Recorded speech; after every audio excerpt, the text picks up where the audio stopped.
She's amazing. She's going to blow the roof off the house. Please welcome to the stage, Natasha T. Miller. Words usually come pretty easy to Natasha Miller. Connected to bones that are weary from working 10 times harder. She's the featured poet in the spoken word tent tonight in Ann Arbor, Michigan. You post pictures of it all around your neighborhood. The question is me. The answer will always be my mother. Thank you. Her poems come from a place deep in her history. Oh my goodness, she was amazing. That always grab her audiences in their heart. And I got chills all over my body. She makes a living writing and performing. Words come pretty easy for Natasha. But today, from her dining room table in Detroit, You just write the letter to whoever you want to write it to. she's taking pen to paper, The obvious will be like to my brother. writing an actual letter to her brother. It's a little difficult, and especially, this type of letter. It could be the hardest thing she's ever written.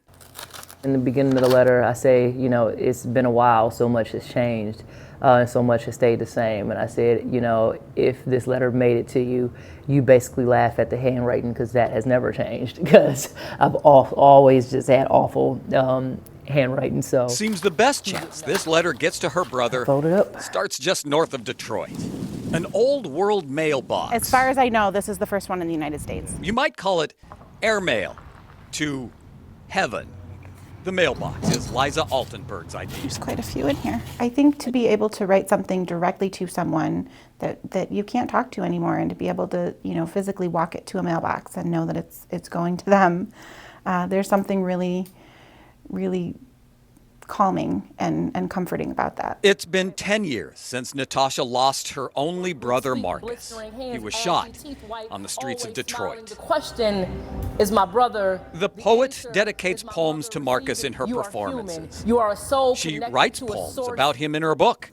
She's never written directly to him. I think it's a little cathartic, like even, some of the things that I was able to kind of get out and hear, I feel like maybe I've never expressed before, to be quite honest. Liza works at Oakview Cemetery. First letter that went in the box was a letter that I wrote to my dad. I lost him in 2015, but I didn't know what to expect. I didn't know if that would be the only one in there. It wasn't. Quite a bit in here. Liza says no one will ever read these letters, at least on Earth. Each one represents a broken heart. Natasha's poems always make it to another ear. The letter? Well, she drove 25 minutes to drop it off. What could she be thinking? Private thoughts that no one will see, but that maybe, just maybe, someone will feel.